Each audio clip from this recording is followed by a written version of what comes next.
Halo, selamat siang Thinkers semua. Penasaran gak sih what are you guys listening to now? Yes, you guys are listening to Think Very First Podcast yang bakalan ke depannya lebih dikenal dengan nama Think Expert Talks. Podcast buat semua para thinkers nih, inovator untuk dapat tips dan insight ngembangin startup kamu melalui casual talks dengan expert, mentor, dan alumni Think juga. Wah, excited banget gak sih siang ini? Nah, buat teman-teman Think yang ngabisin siangnya mungkin lagi banyak yang produktif di rumah ya, atau mungkin ada yang lagi isoman. Nah, kita doakan ya semoga teman-teman yang lagi sakit segera disembuhkan dan kembali produktif dan berkarya lagi. Amin. Semangat, semangat, semangat. So, barengan sama Teh Anti di sini, known as caretaker marketing dan community engagement-nya Think, dan tentunya saya nggak sendirian ya. Di siang yang kalau di sini sih cerah ya, di siang yang cerah ini I'm sitting down, well not literally sitting down together ya, tapi sitting down virtually dengan salah satu expert terbaiknya Ting nih. Di kesempatan perdana podcast ini kita persembahkan untuk kepala sekolah alias head of Ting programnya Mas Eko Seno Prianto atau orang biasa panggil Mas Seno boleh, Kak Seno juga boleh. Nah, kita bicara profil singkatnya Mas Seno dulu nih ya, dikit mungkin. Eee, Lulusan UI Computer Science ini, ayo siapa di sini nih yang anak UI? Ada kakak alumninya nih. Dan juga nih, maaf ya Mas Seno kalau salah nih, MBA dari Carnegie Mellon University, Tepper School of Business, Pennsylvania, right Mas Seno? Bener lah ya. Memulai karirnya di, Telkomsel tahun 2006, meranjak sebagai Operational Support Manager-nya Corporate Account Management, lanjut sebagai General Manager IoT Business Development, dan terakhir dipercaya sebagai General Manager Business Incubation yang memayungi programnya Think tentunya. So, mangga Mas Heru silakan disapa teman-teman Thinkers di siang yang cerah ini. Oke, halo, selamat siang semua teman-teman Thinkers. Assalamualaikum warahmatullahi wabarakatuh. Waalaikumsalam warahmatullahi wabarakatuh. Gimana Mas Seno, kabarnya Mas Seno, sehat Mas Seno? Alhamdulillah Anti, sehat-sehat, insyaallah sehat sekeluarga. Anti gimana sama teman-teman, sama keluarga? Alhamdulillah sehat juga. Makasih Mas Seno, pokoknya kita menyibukkan diri di rumah lah ya dengan kegiatan apapun gitu ya. Kita kan juga harus menerapkan protokol ya di saat seperti ini. Dan teman-teman di sini juga saya yakin semuanya pada, patuh protokol lah gitu.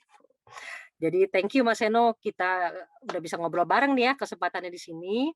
Jadi kita mau ngobrolin apa sih sebetulnya? Nah, udah pada nggak sabar nih kayaknya yang mau dengar ya.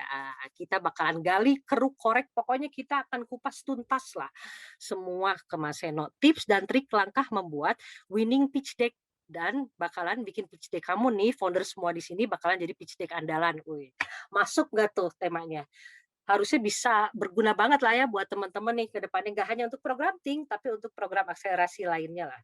Yah, nggak lama-lama, langsung aja kita cus. Mas Seno, kita langsung ya. Nih, program akselerasi kan banyak nih ya. Think itu salah satunya lah. Dan tiap program itu proses submission yang pada umumnya nih akan minta pitch deck nih buat screening awal, ya kan? Nah, walaupun programnya beda, tapi in general apa aja sih urutan pitch deck yang paling baik dan cocok menurut akselerator dan investor buat teman-teman punya pegangan nih, karena biasanya urutan tuh beda-beda Mas Eno. Nah, ini biasanya tuh sebetulnya kayak gimana sih yang bagus itu, Mas? Oke, langsung aja berarti ya Anti ya. Eee, Langsung. ya oke kalau gitu. Thank you Anti perkenalan dan juga, pertanyaannya. Jadi bener sih kalau kita ngomong pitch deck itu menjadi salah satu syarat gitu ya untuk screening proses suatu startup apply ke suatu program inkubator atau akselerator. Nah, kalau kita mau ngomongin urutan, sebenarnya sebelum masuk ke urutan itu kita lihat dulu nih kontennya nih, karena sebenarnya konten dari suatu pitch deck itu perlu disesuaikan dengan objektifnya. Nah, tadi Anti udah nyebutin lah, ini kita sekarang di sini Think adalah program inkubator atau akselerator. Tapi kalau secara umum sebenarnya pitch deck itu yang lebih umum itu sebenarnya ada dua objektif tujuannya. Nah, pitch deck itu kita mau pitching ke siapa?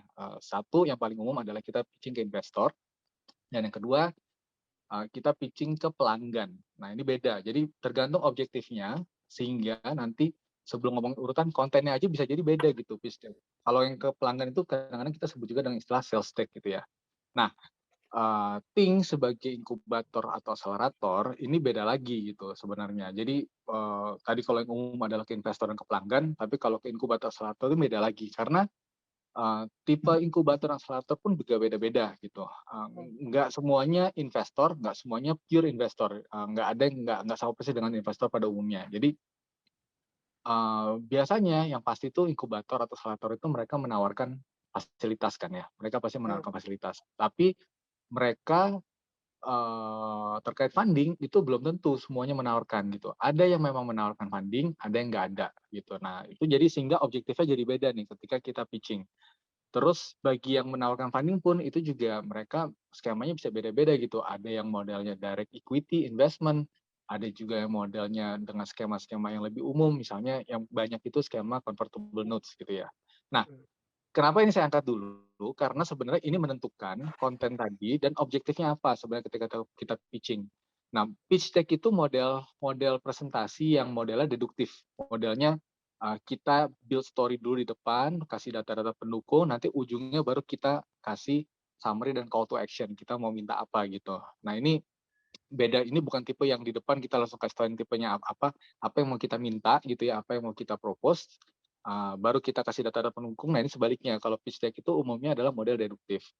Jadi sekarang kita coba masuk ke ini ya, masuk ke urutannya gitu ya. Nah secara umum kurang lebih urutannya tuh cukup standar sebenarnya. Ini juga tidak spesifik, udah cukup umum dipakai di berbagai tempat ya sebagai acuan. Yang pertama itu biasanya kita build cerita dengan startnya dengan problem statement. Nah, problem statement ini menceritakan suatu kondisi dari suatu permasalahan yang mau kita solve gitu. Apa sih kondisinya? Apa situasinya? Seberapa kuat masalah ini? Seberapa besar dan seberapa valid gitu ya? Impact-nya seperti apa? Impact-nya ke siapa? Ke related stakeholders gitu. Dalam hal ini bisa menjadi calon user atau calon customer. Dan problem statement ini jangan cuma berisi asumsi, jangan cuma berisi hipotesa, tapi juga harus diisi dengan berbagai fakta-fakta pendukung gitu, data-data pendukungnya. Nah, itu yang pertama, kita start dengan problem statement. Setelah itu, dan yang kedua, kita masuk ke solution. Nah, solution ini bercerita mengenai bagaimana apa ide kita untuk menjawab problem tadi yang kita sebutkan di depan gitu ya. Value-value apa yang mau kita tawarkan, nilai-nilai apa. Apakah solusi yang muncul, ide yang kita bawa ini menjawab atau addressing the problem yang tadi kita ceritakan. Nah, itu directly gitu, kita akan bawa ke arah solusinya apa. Itu adalah yang kedua kontennya. Nah, dari situ baru kita masuk ke yang ketiga. Yang ketiga urutannya biasanya sih setelah kita ngomong problem, kita ngomong solusi, kita bawa ke produknya apa, jadi lebih dalam lagi, lebih konkret lagi, atau secara konsep dan teknologinya seperti apa gitu ya. Nah di sini kita bercerita nih, kita di Expo bercerita, apa sih yang membedakan produknya kita, idenya kita, secara produk atau layanan, yang membuat ide kita ini bisa jalan gitu, what makes this works gitu ya, apa underlying magic-nya gitu. Nah, underlying magic ini bukan berarti kita buka dapur juga, tapi kita menceritakan apa yang membedakan, kenapa produk kita lebih unggul, dan kenapa produk kita beda dan lebih unggul dibanding solusi-solusi yang ada saat ini ataupun kompetitor lain. Nah, kira-kira seperti itu. Itu yang ketiga. Dari situ kita masuk yang keempat. Yang keempat itu kita menceritakan juga bisnis modelnya gitu ya. Nah, bisnis model ini kita bercerita nih, maksudnya kita mencerita mengenai revenue stream-nya bisa dapat dari mana nih? Ide kita ini akan men-generate bisnis kan, karena ide kita ini adalah suatu bisnis idea. Mmm, Kita butuh source of revenue gitu kan. Nah, stream-nya dari mana? Bisnis modelnya apakah dia modelnya katakanlah segmentasinya B2B atau B2C atau B2B2C gitu ya. Dan nanti produk atau layanan kita ini sifatnya seperti apa? Apakah sifatnya one time purchase atau misalnya recurring, baik itu monthly atau annual, atau misalnya ini adalah sifatnya langganan, sesuatu yang license based gitu ya, menggunakan suatu platform. Nah, itu kan beda-beda. Bahkan ada juga model yang cukup umum juga ya advertising gitu ya. Jadi sebenarnya di mana revenue stream itu nggak direct dari user dan pengguna, tapi juga dari other related parties yang mengkontribut di dalam produk kita gitu ya. Nah, di sini dijelaskan gitu ya, kita revenue stream-nya ada apa saja, dan dilengkapi juga dengan cost structure sebisa mungkin. Jadi kita cerita juga sebenarnya dengan bisnis model seperti ini, kita bisa dapat profit seperti apa sih, atau margin seperti apa gitu, seberapa besar. Nah ini yang kita ceritakan di dalam bisnis model. Itu Mas yang Seno, keempat. Aku Iya, mau dari sini, jadi penasaran ya, mungkin teman-teman Tinkers juga pengen tahu nih, kan beberapa orang itu, solusi dia itu related dengan ESG, di mana bisnis modelnya itu kan nggak direct terlihat tuh ya, tapi memang dia memang ngejar certain investor yang memang minat nih sama ESG gitu. Nah, kalau ditanya bisnis modelnya mereka mungkin bingung ya, "Aduh gue menulis apa ya gitu di sini," gitu. Orang ini kan juga sebetulnya kegiatan lingkungan hidup atau apa yang semacam kayak gitu loh, Mas. Nah, ada nggak sih tipsnya tuh kalau yang kayak gitu tuh, Mas? iya, mmm, ya memang ini ketika kita ngomongnya adalah fokusnya ke ESG atau ngomongnya Mhm, fokusnya adalah ke social impact, ini menjadi challenge tersendiri sebenarnya karena biasanya umumnya tuh, yang saya lihat juga memang nggak selalu bisa hand in hand ya, di mana kalau kita mau angkat value bisnis, biasanya aspek sosialnya kecil gitu, atau sebaliknya kalau kita angkat aspek sosialnya, value bisnisnya kecil gitu. Jadi memang ini challenge tersendiri. Nah, ini memang balik lagi ke founder-nya dan idenya gitu kan. betul. Kalau memang idenya solid ya, walaupun kita bicara sosial, itu biasanya bisa muncul gitu. Karena sebenarnya juga kita lihat di tempat umum, di solusi yang sudah ada secara secara masif di masyarakat ya. Solusi-solusi produk-produk yang jadi unicorn, itu sebenarnya Mhm, mereka punya dampak sosial gitu ya. Walaupun kita bisa argue gitu ya, apakah itu masuk ke dalam kategori ESG tadi ya, tapi mhm. biasanya mereka punya dampak sosial ya, contoh aja kalau kita sebut contoh yang unicorn Indonesia ada apa aja, kan ada Gojek, To ada Tokopedia, Tokped, mhm, ada Traveloka. Nah, itu semua kan sebenarnya memberikan dampak sosial. Jadi dan apakah mereka making a profit?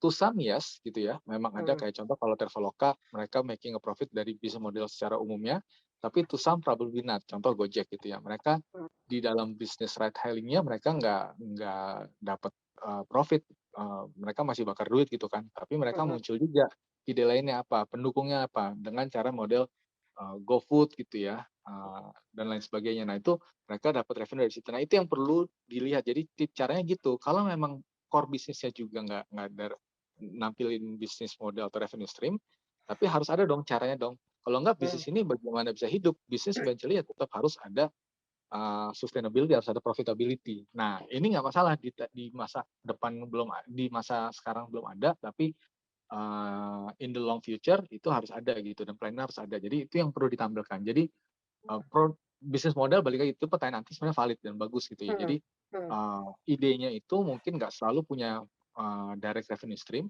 dan bisnis model, tapi sebenarnya founder harus bisa menceritakan, kalaupun tidak direct, apa yang indirect gitu, karena itu yang perlu ditampilkan. Mungkin gitu sih, inti. nah, penting tuh teman-teman Tinkers. Jadi kita harus bisa cerita juga kalau memang belum ada bisnis model yang sekarang, yang indirect-nya itu kira-kira apa yang membuat startup-nya teman-teman tuh tetap bisa sustain. Sorry Mas Eno, kupotong nih. Lanjut Mhm Mas Eno. mhm. Oke Cost oke. structure Ya nggak tadi, apa-apa cost nggak apa-apa. structure. Iya ya nggak apa-apa di-cut Mhm, aja kalau memang mau klarifikasi. Nah, heeh, kita lanjut ya, tadi iya, udah sampai ke 4 kalau nggak salah bisnis model. Nah, dari bisnis model itu lanjut ceritanya itu kita bawa ke traksinya. Jadi tadi kita udah cerita mhm, problemnya, solusinya, produknya apa, terus bisnis modelnya. Nah, next-nya yang kita perlu ceritakan adalah traksinya, traction-nya gitu ya. Dari tadi kan kita cerita bisnis model ya, kita mau dapetin revenue dengan men-charge sekian rupiah gitu misalnya per bulan atau per apa gitu. Nah, kita tunjukkan perkuat statement itu dengan traksi. Nah, traksi ini kita ceritakan, kita sudah ada di stage mana terkait dengan, validasi user gitu. Apakah memang kita masih di tahapan awal, benar-benar ide, artinya belum ada validasi, which is itu kurang kuat, atau kita minimal sudah melakukan yang namanya user research atau market research skala kecil dengan validasi dan interview gitu ya, dan itu bisa dianggap sebagai traksi, atau bahkan kita sudah sampai mendapatkan committed users terhadap produk kita, ide mhm, kita, atau bahkan kita sudah dapat active users, atau bahkan sudah dapat paying users gitu ya. Nah itu, traksi itu kita ceritakan, kita saat ini ada di mana, dan ini kalau nggak diceritakan nanti akan ditanya juga. Jadi bisa dibilang ini harus diceritakan gitu ya. Driver-drivernya apa gitu, driver-driver dari pertumbuhan, traksi, karena driver traksi itu nggak harus ngomongin revenue gitu, ada model lain ya tadi ya, number of transactions, ada, GMV dan lain sebagainya. Dan di dalam traksi ini juga kita perlu menceritakan mengenai strateginya nih, strategi go to market-nya gitu. Karena, tadi ya, kita kan sudah mulai validasi katakanlah di awal gitu ya, atau bahkan kita sudah punya punya beberapa initial adopters gitu ya, early adopters. Nah, kita ceritakan strategi kita gimana nih go to market-nya ya kan. Karena kita tahu ini ada market-nya, ada segmennya, terus sekarang kita di mana nih fokusnya, karena kita pasti we know biasanya ide itu pasti kita akan bilang bahwa ini market besar gitu ya. Oke, market besar, tapi we cannot just go big from the outset gitu. So we need to start small. Nah, start small-nya dengan apa? Kita memfokus ke dalam segmen tertentu. Nah, itu yang kita ceritakan dan strategi kita gimana, market entry point-nya di mana, dan bagaimana kita bisa scale dari segmen yang sebagai entry point-nya menjadi market yang memang kita kita sasar gitu. Kira-kira gitu. Itu yang masih masuk di dalam traksi juga gitu. Nah, selanjutnya dari traksi kita perlu menunjukkan juga mengenai kompetisi ini. Jadi kompetisi ini mungkin cukup straightforward ya. Kalau kompetisi ya kita cara menampilkannya ada macam-macam lah. Ada model bikin kuadran gitu ya. Ada sumbu sumbu X dan sumbu Y gitu ya. Ada 4 kuadran dan kita ada posisi ada di mana. Atau modelnya model yang tabular, artinya nanti ada beberapa parameter atau fungsi terus dibandingkan antara kompetisi dan pemain lain gitu. Nah itu kita tunjukkan apa yang menjadi pembeda kita, posisi kita ada di mana, dan kalau kompetisi ya kita harus menunjukkan advantage kita gitu ya, keunggulan kita apa. Jadi nggak cuma pembeda, tapi kita unggul di mana. Nah itulah masuk dari kompetisi gitu. Itu yang keenam. Nah kita lanjut ke yang ketujuh. Yang ketujuh adalah projection. Nah projection juga ini bisa dilihat dari dua sisi. Yang pertama kita lihat dari sisi financial, terus yang kedua nanti kita lihat dari sisi roadmap produk atau milestones-nya gitu ya. Nah, ini story-nya mirip dengan traksi tadi, tapi kita bicaranya kalau projection ya kita bicara baik short term maupun long term ya, 1 tahun, 2 tahun, 3 tahun ke depan gitu. Nah, itu yang ke depannya. Kalau bisnis kita ternyata sudah punya historical, itu kita tunjukkan juga. Jadi projection di sini sekaligus kita tunjukkan juga historical kalau memang sudah ada gitu ya. Kita sudah generating revenue katakanlah kita tunjukkan juga historical kita up to this point gitu ya. Nah, di sini akan kelihatan ya kan marketnya seberapa besar tadi dan pertumbuhannya gimana nih? Pertumbuhan dalam waktu 1 tahun ke depan, 12 bulan ke depan gitu ya, atau 24 bulan ke depan sampai 36 bulan ke depan. Biasanya standarnya sih 3 sampai 5 tahun lah, tapi kalau startup mungkin lebih banyak periodenya 3 tahun lah. Kalau yang 5 tahun biasanya yang lebih bisnis yang lebih korporasi gitu. Nah, itu yang kita mau lihat gitu. Kita pengen lihat seberapa besar dan pertumbuhannya seperti apa gitu, scalability-nya seperti apa. Nah, itu yang kita mau lihat di dalam projection. Nah, on top of it, kita cerita juga mengenai milestone-nya, milestone produknya gitu. Milestone produknya uh, seperti apa nih di dalam waktu tadi 6 bulan, 12 bulan, 24 bulan gitu ya. Apakah ada pengembangan fitur, apakah ada muncul layanan-layanan service baru gitu ya, atau seperti apa. Nah, itu dimunculkan juga di dalam projection gitu. Nah, itu tadi yang ke-7 ya, yang projection. Nah, yang berikutnya 8 itu adalah tim. Nah, tim ini konteksnya kan bisa luas gitu ya.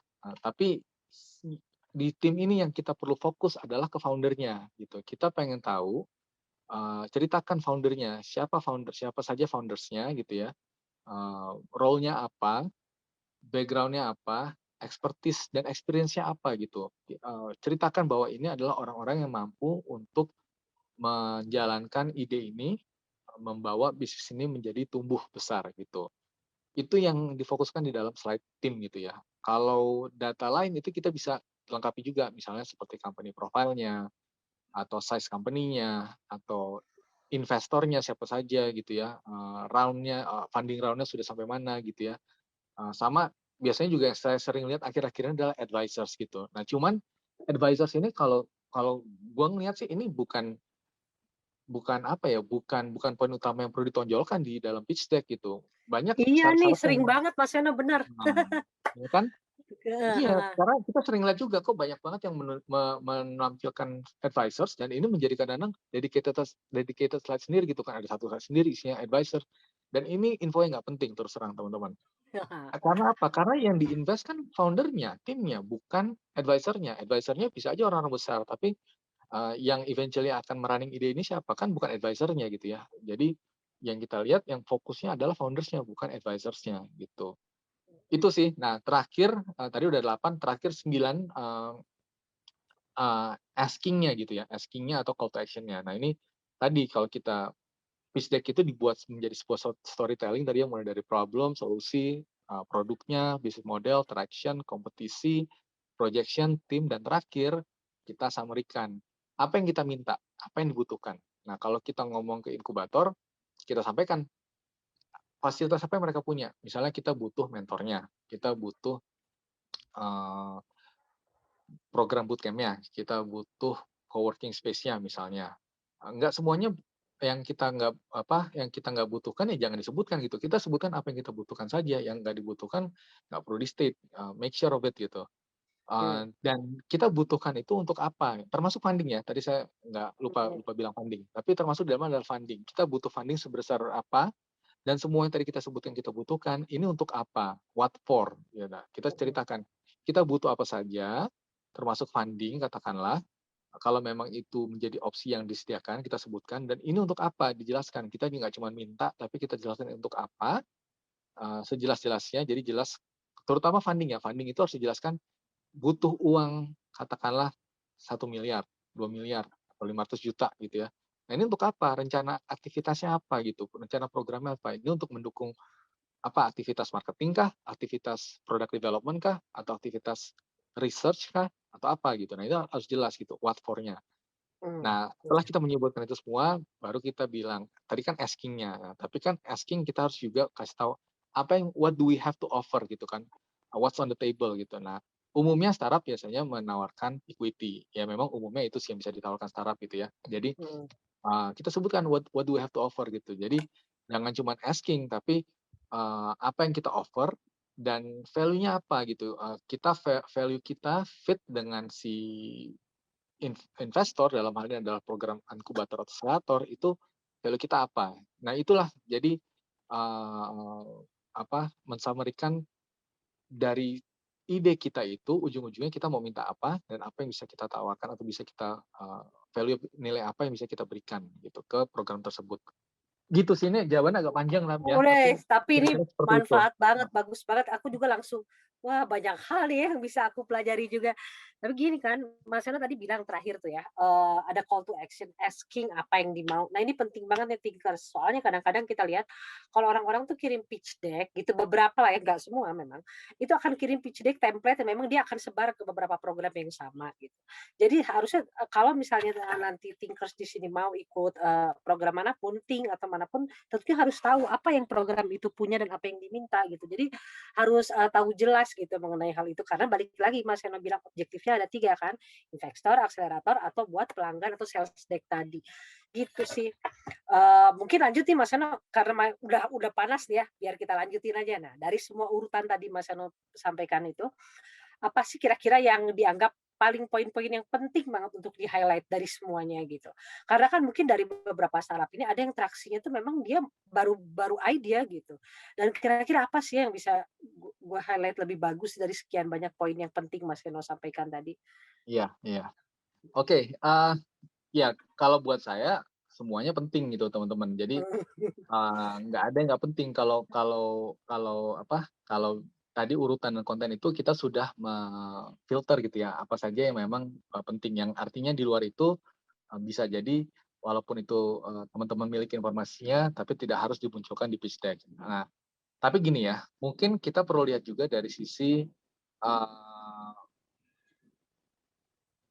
nilai-nilai tadi, parameter-parameter tadi itu mewakili apa gitu ya. Nah, ini yang biasanya, kita juga di sini menyimpulkan. Kita gunakan framework yang disebut dengan innovation sweet spot gitu. Buat teman-teman yang familiar, ini kan framework yang juga cukup umum dan apa, global gitu ya. Jadi innovation sweet spot itu buat yang belum familiar, itu ada 3 parameter utama, ada desirability, ada visibility, dan ada viability. Nah, kita juga menggunakan yang sama dan, tadi ada kurang lebih 8 atau 9 gitu ya, poin-poin dari konten dari suatu pitch deck itu semua sebenarnya bisa dibagi menjadi ketiga parameter ini. Jadi saya coba, jelasin sedikit bahwa yang pertama itu, desirability ya. Desirability ini kita bicara mengenai market-nya. Market-nya seberapa valid, seberapa atraktif buat kita gitu sebagai investor. Nah ini cerita ini kan di-build dari tadi ya, pertama kita cerita mengenai problem gitu ya, kita pengen tahu sebenarnya ini valid nggak sih problemnya dan itu bagian dari market gitu ya.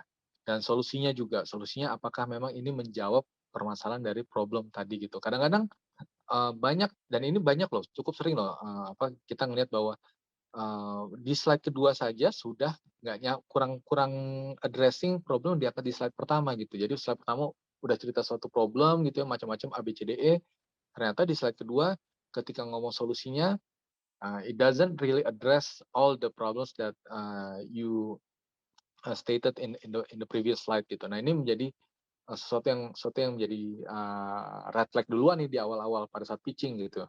Nah selain solusi juga termasuk di antaranya adalah traksi ya. Traksi juga menjadi, bukti bahwa memang ini, eee idenya atau market-nya ini atraktif atau valid gitu. Nah ini yang kita mau lihat, jadi beberapa parameter ini menentukan nilai dari desirability itu sendiri, apakah memang market-nya ada, valid, dan juga, mmm, proven gitu ya, terbukti gitu dan atraktif gitu.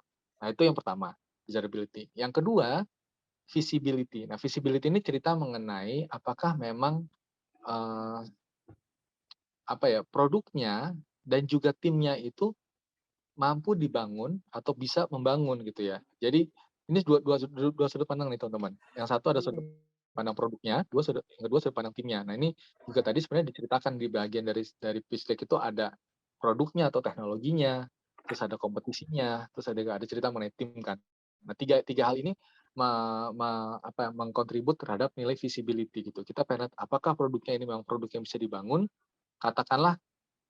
Karena ada produk-produk yang memang bisa dibangun, tapi ternyata butuh, high intensive research and development gitu ya, di mana mungkin butuh waktu 5 tahun, 10 tahun untuk di-develop, biasanya memang yang memang high tech gitu ya, high tech banget itu biasanya butuh waktu yang sangat panjang atau, eee, apa, sudah cukup ready untuk di-build gitu ya. Nah, banyaklah turunannya dari sini sebenarnya. Kita bisa lihat dari katakanlah barrier to entry-nya, atau kita lihat dari regulasinya dan hal-hal lain gitu. Nah, kita lihat dulu dari produknya, apakah ini produk yang memang bisa dibangun dan tentunya dengan time frame yang, cocok antara kemampuan si timnya membangun dan juga, aspirasi dari investornya gitu ya. Terus yang kedua tadi kita lihat timnya juga, kemampuan tim juga dinilai di bagian dari visibility ini. Apakah timnya juga menjadi tim yang memang memiliki kekuatan, memiliki, resources yang bisa, mem-build this product gitu, this, solution or this business gitu. Nah itu yang tadi yang kedua, visibility. Yang ketiga itu tadi viability. Nah kalau viability dari sisi bisnisnya. Jadi kalau tadi desirability itu ngeliatnya market, kalau visibility ngeliatnya produk and team, kalau viability ngeliat dari bisnisnya gitu. Nah bisnis tadi kalau di konten pitch deck itu ada bisnis model, ada projection, ada juga, nanti, tadi saya belum sempat tes sedikit, tapi dari sisi sinergi lah, programnya juga terhadap programnya. Jadi kalau bisnis model mungkin cukup clear gitu ya. Tadi ini bagian dari kita melihat apakah memang ini bisnis model yang memang, valid gitu ya dan ini sustainable. Nah itu menjadi kunci kunci sendiri tuh atau garis bawah sendiri tuh sustainable, kita pengen cari bisnis yang memang sustainable. Yang kedua, projection apakah memang projection-nya ini menjadi bisnis yang scalability-nya cocok buat si investor gitu ya. Karena kan kalau kita bicara projection dan size itu sesuatu yang relatif ya, sesuatu yang besar bagi suatu, investor belum tentu Industri atau investor besar, ya?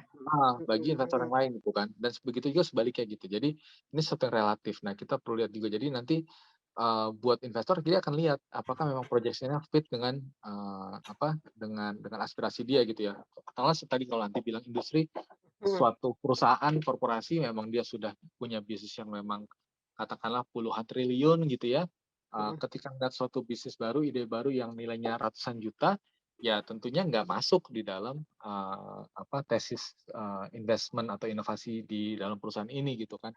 Tapi bagi si yang punya ide bisa jadi itu sudah besar gitu ya, untuk suatu industri yang memang tadinya zero atau memang nggak ada gitu. Jadi ini sesuatu yang relatif.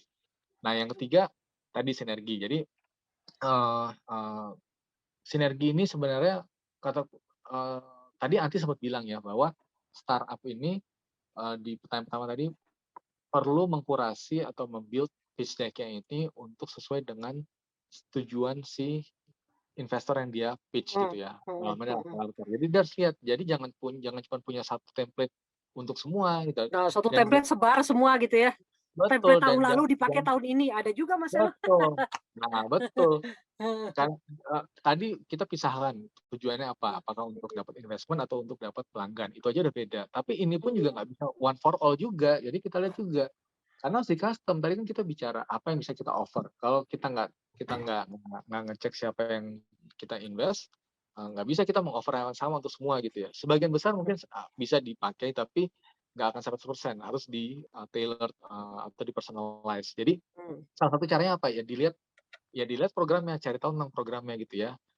Dan lihat juga yang paling gampang, ya lihat portofolionya gitu ya, profil portofolionya.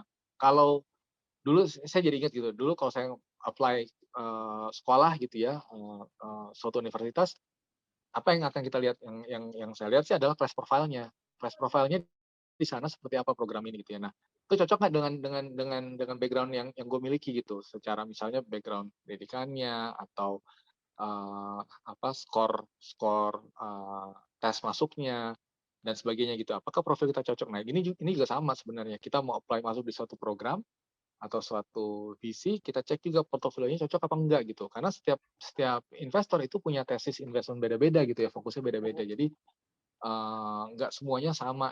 Contoh kalau kita ngomong di Ting gitu ya, kita di Ting ini. Ting dulu di 3 batch pertama kita fokus programnya ke IoT, walaupun kita bikin tematik. Di batch pertama kita ngomongin smart city dan smart smart. environment yang IoT based. Di batch kedua kita ngomongnya agritech IoT dan di batch ketiga kita ngomongnya industrial IoT. Industrial IoT. Jadi kita dulu fokus ke IoT. Nah, kalau teman-teman pada saat P1 2 3 itu nggak main di situ, ya otomatis nggak cocok walaupun bisa jadi dia tetap bagus gitu. Nah, lalu di starting batch 4 kita mulai agnostik nih, kita open beberapa digital business lain. Tapi tetap bukan berarti kita benar-benar open se-open-opennya. Jangan lupa Ting adalah bagian dari Telkomsel dan Telkomsel ada perusahaan telco dan betul bahwa kita lagi transformasi menjadi digital telco. Artinya yang kita cari adalah digital business yang related dengan atau bisa create value untuk telco sendiri. Kira-kira seperti itu. Nah, itu yang perlu di apa? Itulah yang dimaksud dengan sinergi ya. Itu yang dimaksud dengan sinergi dan itu masuk menjadi part dari viability tadi dan itu munculnya biasanya di slide terakhir. Nah, in summary sebenarnya menjawab pertanyaan tadi, semuanya penting. Nggak bisa juga kita hanya mengedepankan salah satu yang tinggi daripada yang lain, atau bahkan nggak bisa juga kita mengorbankan satu. Nah, itu penting. Jadi nggak bisa tuh kita ngomong desirability, feasibility, dan viability, ternyata ada salah satu yang nilainya rendah gitu ya. Katakanlah desirability rendah walaupun visibility, viability tinggi, atau sebaliknya yang untuk yang dua yang lainnya, itu tetap nggak cukup. Nggak, karena investor pasti mau mencari tinggi semuanya. Walaupun tadi masing-masing desirability, visibility, dan viability itu punya turunannya tadi ya dari slide-slide-nya kan ada macam-macam. Jadi turunannya mungkin ada yang rendah, tapi secara overall harus tinggi desirability-nya, harus tinggi visibility-nya, dan viability harus tinggi. Otherwise, benar nggak cukup kuat untuk bisa bisa bisa menjadi outstanding lah idenya. Kira-kira seperti itu. Nah, benar banget. Berarti itu ya kata kuncinya Mas Eno, innovation sweet spot, desirability, visibility, viability. Nah, itu tiga-tiganya penting tuh. Nah, itu harus dicamkan. Walah, bahasanya jadul banget ya. Harus diingat-ingat lah sama teman-teman nih.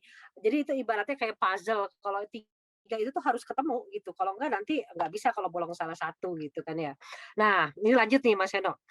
Kan, tadi kita udah bilang ya, yang penting itu sih ya semuanya penting, yang penting innovation, sweet spot-nya itu ketemu yang di FV tadi. Nah, ini kan sebetulnya kalau pitching, ini masalah skill satu hal ya, tapi memang kan banyak banyak juga nih yang, program-program atau investor itu minta pitching itu kan nggak lama-lama gitu. You have only 3 minutes or 5 minutes gitu biasanya kan. Padahal mungkin si founder itu dia founder-nya secara capability-nya oke gitu, bagus. Tapi gimana ya nyampein sesuatu sesingkat itu tapi jelas gitu.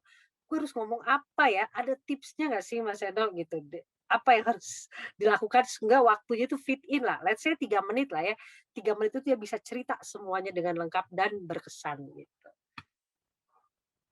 Iya, oke. Ya ini benar sih yang dibilang Anti itu ya.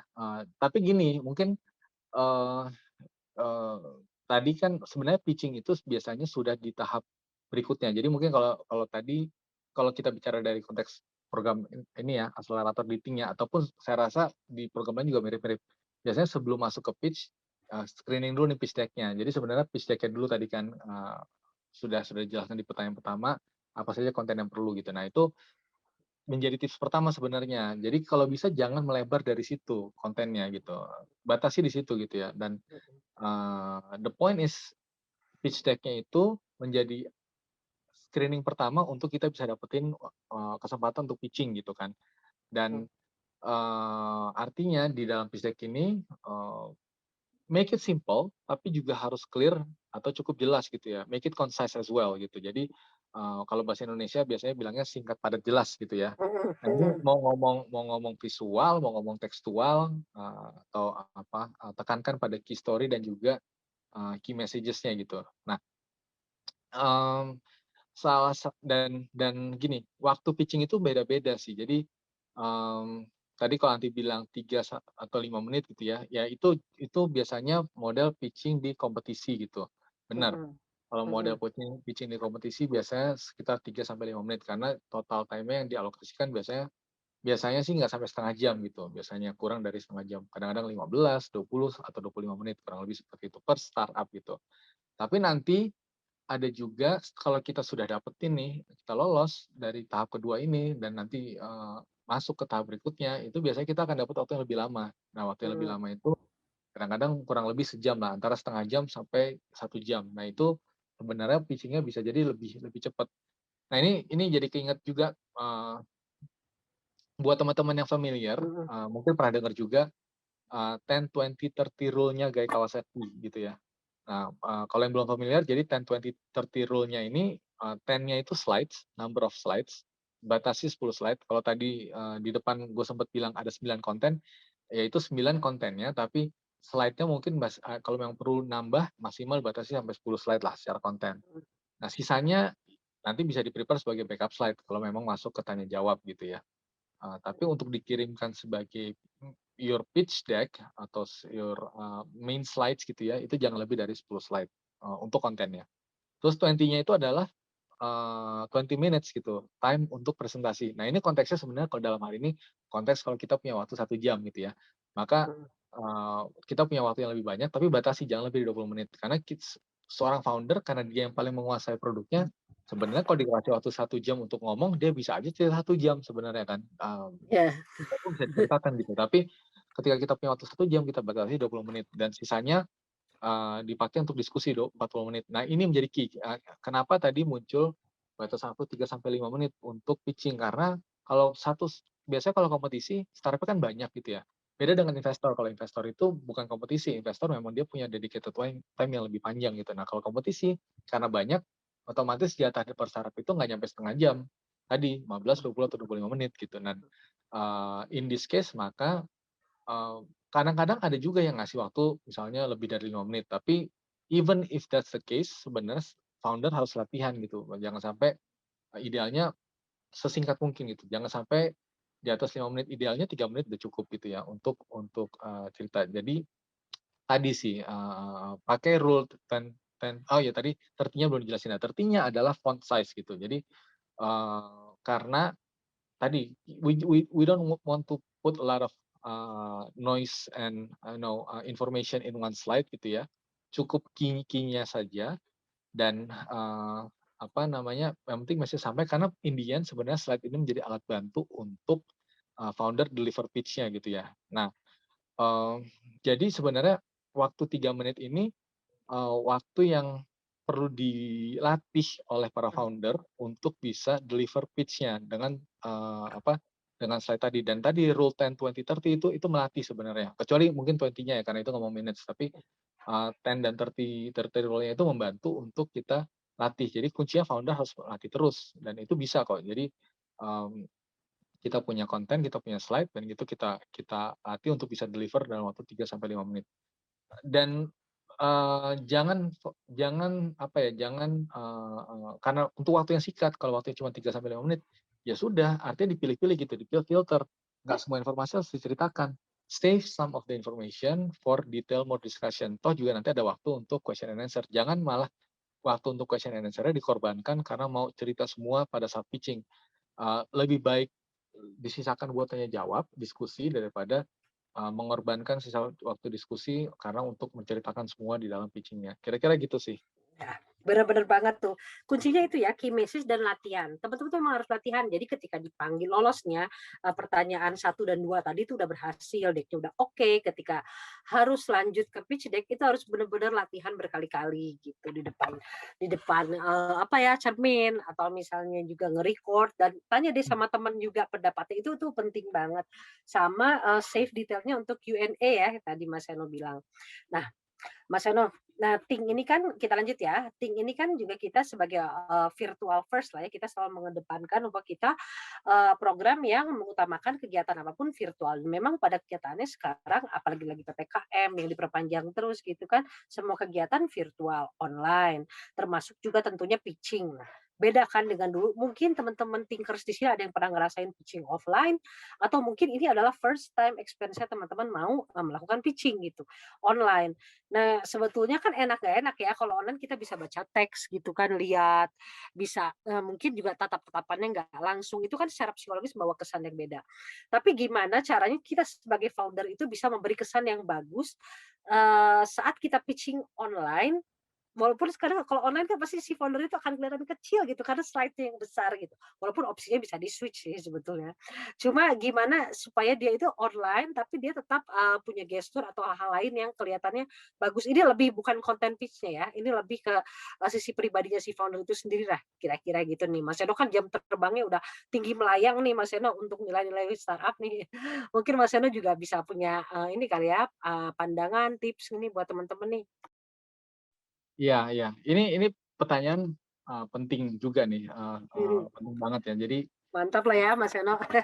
Oke oke. it's true. Nah, it's true bahwa, ini menjadi isu tersendiri gitu ya, dan ini tricky sih terus terang, karena, I don't think it's just any founder sih, tapi mungkin karena founders kerjaannya pitching ya mungkin mereka yang paling banyak gitu ya. Tapi, a lot of people including myself gitu ya, memberikan presentasi dengan duduk itu juga nggak enak gitu sebenarnya. Beda dengan kalau rasanya berdiri, to some people ya, I don't know if this apply to the majority of people, tapi, eee, kalau apa, ada orang-orang yang memang pasti lebih enak berdiri gitu, dan itu termasuk buat gue sendiri gitu. Jadi, kan beda rasanya ya kalau kita ngomong presentasi gitu ya, Mhm. berdiri dan kita di suatu ruangan, ada audiensnya langsung gitu ya, bisa langsung interaktif, bisa menatap, atau ada teknik-tekniknya kan untuk kita bisa manage eye contact gitu ya, Mhm. dan kita bisa menggunakan gerakan dengan seperti berjalan, maju mundur sebagai teknik untuk, managing gestur badan gitu ya. Nah, kalau duduk kan enggak ya, duduk ini tricky, posisi kita bisa dibilang hampir hampir monoton gitu. Segerak-geraknya kita juga nggak akan bisa banyak, kita bisa banyak melakukan gerak gitu untuk, stretching dan sebagainya gitu. Jadi, ini menjadi tricky sendiri sih dan, apa namanya, ya ada beberapa hal mungkin yang bisa kita lakukan gitu ya. Yang pertama sih sebenarnya dan ini believe it or not gitu ya, saya masih dengar gitu beberapa founder yang nanya gitu ya, "Perlu nyalain kamera apa enggak?" Gitu. Nah, ini basic banget gitu dan I'm actually sad to point this out gitu, karena sebenarnya ini nggak perlu ditanyakan gitu. Ya harus gitu ya, harus nyalain kamera. Kenapa? Karena siapapun kan virtual gini ya, investornya mau tahu dong siapa siapa ini yang present gitu ya. And we want to and believe it or not ya, kita juga menilai terhadap look, you need to look good, you also need to dress good gitu ya. Jadi, Mhm. itu penting gitu. Jadi, itu menjadi apa ya, membantu juga bagi presenter, si founder untuk dia bisa lebih confident tampil di depan layar gitu ya. Ini Background-background ya membantu. Mas Eno ya. Mas Eno mungkin background-nya ini, ada bekas jemuran dia tadi pagi, mungkin baju digantung, mungkin kita singkirkan dulu lah ya. Itu hal yang nggak tapi walaupun background bisa ditutupi sih ya gitu. Cuma itu Nah, penting lah gitu, hal-hal seperti itu ya Mas. iya, jadi tadi apa, kalau tadi masih ngomong look and apa, dress-nya gitu, tapi ini teknis nih, teknis itu Iya, satu background. Background pastinya jangan ada background yang akhirnya malah bikin nggak fokus audiensnya gitu ya, fokus, malah heeh. ngeliatin apa tadi misalnya tadi jemuran baju atau gimana. Heeh. Itu kan konyol gitu ya, hanya karena hal minor seperti itu, yang sebenarnya itu juga ya dibilang besar sih enggak besar gitu ya, tapi menjadi pengaruh gitu, ke fokus si yang mendengar atau yang menonton.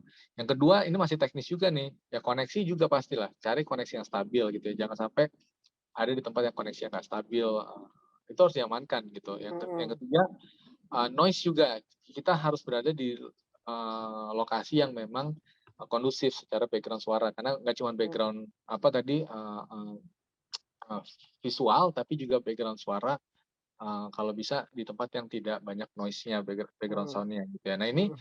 hal-hal simpel, tapi Mhm. kalau nggak diperhatikan bisa backfire gitu ya. Mhm. Nah itu yang pertama. Terus tadi Anti juga sempat bilang ya, baca gitu ya, itu mungkin pro cons. Benar, di I wouldn't be surprised gitu ya, dan itu normal, nggak salah, nggak sama sekali nggak salah gitu. Di era virtual gini, eee, mungkin bisa dibilang hampir pasti semua yang pitching itu pasti baca gitu ya, baik baca Mhm. materi slide-nya ataupun baca another, informasi tambahan, katakanlah pointer di dalam note slide-nya, atau mungkin ada second laptop, tablet, dan sebagainya. Dan ini nggak salah.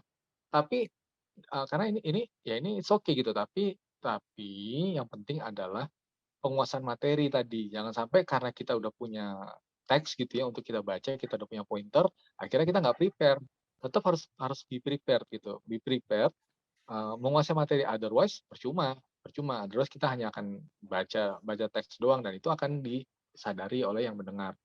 Nah, jadi kalau kita menguasai materi tadi, alat bantu bacanya itu sebenarnya hanya buat buat bantu aja tadi, Ya. dan sebisa mungkin kalau kita pitching nih ya, pitching itu, we need to tadi ya, we need to perform, sebaik mungkin kan di dalam ke investor kita. Maka kalau kita di panggung tadi teknik untuk manage eye contact tuh lebih mudah gitu ya. Kalau di panggung gitu ya atau di ruangan, kita bisa lihat kepalanya atau rambutnya audiens kita Mhm. gitu ya. Itu cara Mhm. cara kita menjaga supaya, mata kita nggak kemana-mana gitu. Tapi kalau di sini ya mau nggak mau kan kita ngeliat ke layar atau ke kamera gitu kan, Mhm.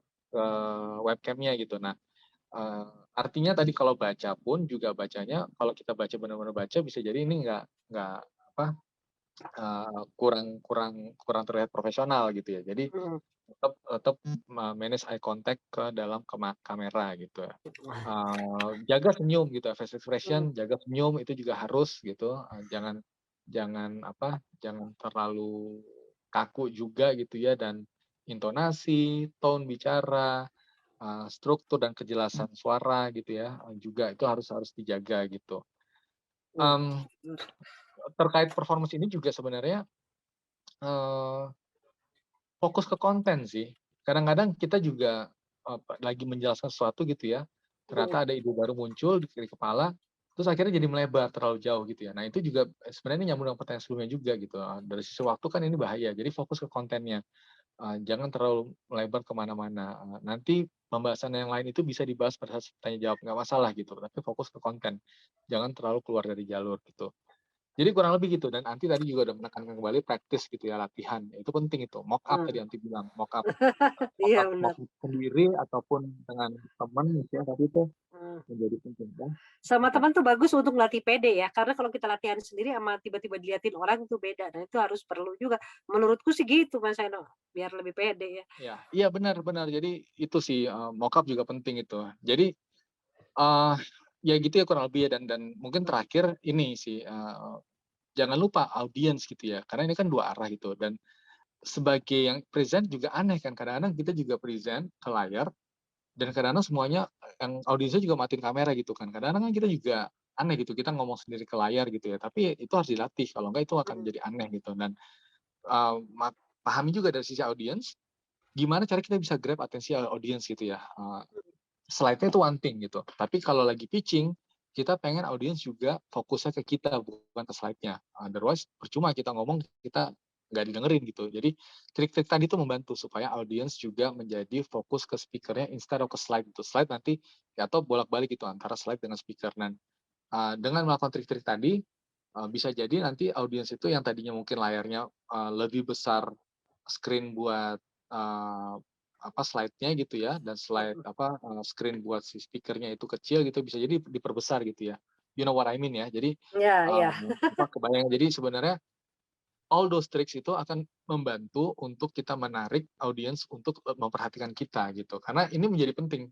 eee, India nanti sebenarnya, yang akan dilihat itu adalah juga founders-nya on top of the idea, gitu sih. Mantap kan teman-teman, manfaat banget nih. Makanya jangan lupa latihan, terus juga, eyes on cam, jadi kalau ngomong itu jangan lihat ke bawah atau kemana, coba lihat kameranya tuh ya di layar laptop masing-masing, eye contact, juga intonasi ya, mungkin intonasinya juga harus jelas, harus pas, harus bagus gitu. Dan itu dengan kita semangat kan tentunya juga, yang audiensnya juga bakalan semangat. Keren nih. Wah sayang ini udah pertanyaan terakhir nih Mas Seno. Berdasarkan pengalaman Mas Seno nih ya, kira-kira ini sebetulnya merangkum pertanyaan nomor 1 sampai 5 sih. Ada nggak sih, tips dan trik khusus untuk setiap orang akan punya tipsnya tersendiri ya Mas Seno. Mungkin kalau Mas Seno, eee eee, apa ya, put yourself sebagai seorang founder lah misalnya Mas Seno, ada nggak sih tips khusus gini, pada saat kita pitching session itu tuh Mas? Iya iya. Oke oke. Mhm. Mmm, ya ini sebenarnya pertanyaan yang paling penting bisa jadi ya, kalau tadi semua pertanyaan penting, jadi Yang pertanyaan penting paling emang penting. emang ini apa, kontennya Mhm. hari ini tuh seru banget. Oke oke lanjut, Mas. Iya, jadi ya founders itu justru yang paling penting on top of idea gitu. Tadi kayaknya sempat kesebut juga gitu ya. Jadi Mhm, kalau tadi sempat cerita juga bahwa sesi pitching itu masih sesi di tengah-tengah sebenarnya. Realnya itu pada saat nanti sesi tanya jawab. Dan setelah itu nanti bahkan, dari hasil itu pitching yang singkat tadi bisa jadi akan earn a follow up sesi gitu ya, follow up session and a longer one gitu. Nah itu yang kita mau dapetin. Jadi kalau tadi kita awalnya masih ngomong pitch deck-nya sendiri gitu ya, itu baru ngomong materinya, habis itu nanti tahap keduanya adalah pitching-nya, dan masih di tahap kedua itu adalah tanya jawabnya, dan tanya jawab ini juga menjadi penting. Nah ini sebenarnya yang mau mau apa, perlu kita garis bawahi gitu. Sesi tanya jawab tadi. Tadi kita belum masuk dalam. Nah, habis ini kita coba masuk ke dalam. Baru habis itu kita, eee, goal-nya adalah untuk mendapatkan sesi follow up-nya gitu ya. Apakah itu interview, one on one, atau seperti apa, yang sesinya memang lebih dedicated. Nah, intinya adalah founder harus be-prepared gitu ya. Eee, Prepare macam-macam tadi dengan cara latihan, dengan prepare materinya, bahkan untuk prepare untuk tanya jawab. Nah, ini mungkin kita coba expand di sini ya. Kalau tanya jawab itu, satu prepare-nya ya kita coba prepare, eee, backup slides gitu ya. Karena kita harus tahu dulu pertanyaan-pertanyaan yang akan muncul seperti apa, dan pertanyaan-pertanyaan yang akan muncul itu coba kita taruh, kalau memang nggak ada di slide utama, kita akan taruh di backup slides. Nah, yang dicari apa sih oleh investor? mhm. Investor ya satu ide benar gitu ya. Tapi tadi, dilihat dari seorang founder itu bukan cuma idenya, karena apa? Ide bisa bisa pivot gitu ya, ada istilah ideas are bulletproof gitu ya, artinya memang bisa bisa bisa bisa apa, tetap ada gitu ya, tapi juga bisa berubah at the same time. Dan Indian yang akan membedakan adalah si founder-nya gitu ya. Nah, investor itu kita mau lihat, ada nggak komponen dari yang buat teman-teman yang udah familiar ya, komponen dari 3H itu ya, hustler, hacker, dan hipster gitu ya. Nah, minimal kalau buat yang minimal harus ada tuh hustler, hacker. Ini in my opinion ya, gitu ya. Mhm. Terutama di tahap awal gitu ya, dari awal harus ada. Kalau hipster along the way mungkin bisa masuk gitu ya, nggak harus dari awal banget ada, tapi memang tiga-tiganya penting gitu. Nah, kita pengen lihat apakah komponen ini terpenuhi apa tidak gitu dari seorang founder. Dari sini kalau sudah terpenuhi kita akan lihat juga sebenarnya kan, legibility-nya mereka nih, are they legit enough or not gitu ya. Karakternya akan kita lihat, dan ini akan muncul kalau pas pitching oke lah ya, itu muncul, pada saat performance dia pitching, tapi akan lebih muncul lagi pada saat sesi tanya jawab gitu ya. Nah, ini kita akan lihat gitu, kita akan lihat dari sisi bagaimana dia menjawab pertanyaannya, bagaimana dia menghadapi challenge atau di-drill terhadap pertanyaan-pertanyaan kita, apakah dia memang seorang founder. Nah, karakter-karakter apa sih yang kita mau lihat? Misalnya contoh, satu ya seorang founder itu harus punya vision, ya they need to think big gitu ya. Kita pengen lihat juga apakah dia punya visi apa tidak. Eee, yang kedua kita mau lihat juga apakah dia seorang problem solver gitu ya. Dia punya nggak capability untuk problem solving gitu. Nah, ini akan terlihat ketika kita challenge dengan pertanyaan-pertanyaan. Yang ketiga, kita mulai juga apakah dia seorang fokus gitu, seorang yang fokus gitu. Nah, fokus nih, kaitannya dengan masalah pivot tadi gitu ya. Ketika kita kasih, feedback, kita kasih, challenge question, apakah dia memang bisa fokus terhadap track yang memang dia mau bawa idenya, atau jangan-jangan dia malah ke distracted, akhirnya malah keluar dari ide awal yang dia bawa. Itu believe Hmm. me or not, banyak founder yang ternyata nggak fokus gitu. Jadi katakanlah ya, dia mau bawa ide mengenai suatu medical technology tentang katakanlah misalnya IMR gitu ya. Hmm. Ketika kita challenge ternyata akhirnya dia belokin idenya gitu kan, beralih. Akhirnya nggak on track dengan ide awalnya dia. Nah, hal seperti ini menunjukkan bahwa seorang founder ini ternyata dia kurang fokus gitu. Nah, kita mulai juga hal seperti itu. Terus berikutnya mungkin seorang founder ini harus resourceful gitu. Nah, kita mulai juga apakah dia resourceful. Resourceful maksudnya apakah dia punya banyak resource, baik mulai dari diri dia sendiri, dia punya expertise, dia punya experience, dia punya capability gitu ya.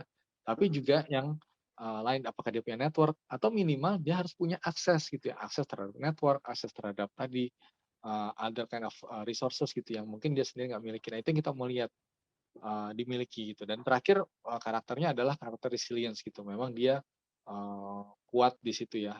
Dia punya grit, dia punya perseverance gitu. Nah, in the end, kita mau lihat juga apakah seorang founder ini dia attitude-nya gitu ya, apakah dia uh, bisa humble yet being bold gitu. Nah, kita mau lihat juga karena kita tahu bahwa founder ini biasanya orangnya unik gitu ya. Karakter founder itu pasti unik lah biasanya. Nah, Gue uh, langsung ketawa ya Mas Eno ngomong gini kayak uh, ya jadi tapi it's true. jadi biasanya mereka punya strong opinion, Heeh. dan biasanya memang itu yang membedakan seorang founder dan mungkin non founder. Tapi ketika mereka punya strong opinion ini, mereka tetap harus be humble gitu. Mereka harus tetap punya open minded gitu sih. Jangan sampai dia dengan sikap dan strong opinion itu dia merasa akhirnya tidak bisa menerima inputan gitu ya, baik dari timnya atau dari luar atau bahkan dari investornya dia. Nah, itu penting juga gitu. In the end sebenarnya gini sih, investor itu menurut teman-teman, menurut Anti nih, investor Hmm. itu invest ke apa sih? Ya dia kan invest-nya ke orangnya juga gitu kan sebetulnya Mas Eno. Nggak hanya masalah bisnisnya gitu kan di sini satu hal. Kalau orang gonta-ganti buat apa dia juga nggak akan mau investornya kan tentunya. Betul, betul. Mhm. Jadi itu udah benar banget tuh. Jadi kalau tadi kita topik hari ini mengenai pitch deck, ya investor itu investnya bukan ke pitch deck ya, bukan ke slide ya teman-teman ya. Mereka Nah, investnya ke siapa? Kemana? Ke timnya, ke foundernya gitu, ke orang-orangnya. Technically no ya, tentunya mereka investnya adalah ke produknya atau ke company-nya, tapi essentially they are investing to the team gitu, to the founders. Karena yang dilihat adalah itu. Karena ide banyak tadi ya, ide banyak bisa tetap ada, semua orang bisa punya ide yang sama, tapi yang bisa jalanin siapa, yang bisa running dan bisa membesarkan atau menumbuhkan bisnis ini siapa. Nah, itu adalah foundernya. Jadi essentially investor itu invest to the founders and to the team gitu, on top of the idea, gitu sih. wes benar banget ini. Tadi tuh lupa Mas Eno. Skip saya nih pertanyaan, tapi ini penting untuk Mas Eno highlight lagi. Nah, jadi buat teman-teman thinkers, founder di sini ya, yang punya karakter seperti yang tadi Mas Eno sampaikan, berbangga hatilah. Kalau belum, berlatihlah ya teman-teman ya, karena ini penting sekali gitu. Jadilah orang yang unik lah. Itulah salah satu ya. Wes, berarti dia, aduh aku tuh langsung sedih juga nih. Tapi memang session ini harus diakhiri dulu sekarang nih ya. Jadi mantep banget nih session perdananya. Aku sendiri pribadi secara sebagai moderator tuh banyak banget insight ya yang didapat nih hari ini dari Mas Seno dan semoga Light Talks-nya kita ini bisa kasih inspirasi juga nih untuk para thinkers, founder dan inovator ya. Mas Seno, our beloved Think Headmaster, ada kata-kata penutup mungkin buat teman-teman di sini? Um, iya, thank you ya. Pertama, Mhm. thank you buat teman-teman yang udah dengerin, karena ini juga podcast pertama Ting nih gitu ya, dan langsung Iya. bisa cerita. Gua pribadi juga belum pernah ikutan, belum pernah bikin podcast, jadi ini pengalaman menarik juga nih. Thank you Anti inisiatifnya. Nah, Mhm. buat teman-teman yang dengerin di sini, mudah-mudahan dapat dapat ini ya, dapat manfaat juga dengan mendengarkan podcast ini. Mhm. Eh, nggak sepenuhnya apa ya yang tadi diceritakan itu mungkin applicable buat kasus teman-teman gitu. Jadi silahkan di-adjust, yang memang bisa disesuaikan diambil gitu ya. Dan pitch deck itu hanya baru tahapan pertama gitu ya. Sekali lagi itu perlu gue tekankan berkali-kali gitu ya. Pitch deck itu baru alat bantu pertama. Tapi ya ini menjadi penting gitu ya. Kalau di pitch deck saja sudah tidak memberi kesan bagi investor, dalam hal ini adalah program akselerator gitu ya, maka teman-teman nggak akan dapatkan kesempatan untuk pitching gitu ya. Nah, pitching adalah tahapan kedua gitu. Pitching pun juga kalau ternyata delivery-nya juga nggak perform gitu ya, dengan berbagai masalah tadi yang sempat kita ceritakan, kita bahas, maka teman-teman juga mungkin nggak akan men-trigger untuk diskusi di question and answer yang menarik gitu ya. Jadi ini menjadi sangat penting juga how you deliver your pitch, dan pitch deck adalah alat untuk membantu itu. Gitu. Yang ketiga, masih di dalam sesi yang pitching, sebenarnya nanti ada sesi tanya jawab. Be prepared dengan tanya jawabnya. Kalau teman-teman bisa nail all this gitu ya, mulai dari pitch deck-nya, pitch delivery-nya, dan prepare untuk tanya jawabnya, teman-teman akan dan all the checklist fits to the investor aspirations, maka teman-teman akan mendapatkan tiket untuk either langsung kepilih atau menang dalam satu kompetisi, atau mendapatkan sesi lebih dalam dedicated dengan real investor, dalam hal ini mungkin adalah dengan VC gitu, seperti itu. Begitu juga dengan kita di Think gitu, sama kita juga modelnya seperti itu. Kita lakukan berbagai macam screening, mulai dari screening desk on desk gitu ya, kita akan screening pitch deck-nya. Kadang-kadang kita juga minta video, dan kadang-kadang kita interview di depan sebelum pitch day, atau kadang-kadang kita juga interview di belakang setelah pitch day. Nah, all this kurang lebih sama lah prosesnya. Mungkin itu sih teman-teman, jadi mudah-mudahan bermanfaat apa yang tadi kita sharing untuk bisa ngebantu persiapan teman-teman pitching, baik ke kita di Think ataupun ke program-program lain. Yes. Makasih Mas Seno, semoga manfaat ya teman-teman. Ayo kasih virtual applause. Kedengeran lah sampai sini. Terima kasih ya teman-teman Thinkers, tetap semangat, sehat, dan tetap menerapkan protokol 6M secara disiplin. Sampai ketemu di podcast Talks kita selanjutnya ya. Buat Thinkers semua nih yang penasaran tema apa lagi ya yang akan dibahas, bisa tulis di komen ya, di kolom komen. Menurut Thinkers podcast perdana kita kayak apa sih? Kasih komen dong, sama nanti mau bahas tema apa lagi. Oke, kita tunggu ya guys. Sehat selalu. Terima kasih. Thank you, sehat-sehat semuanya. Thank you.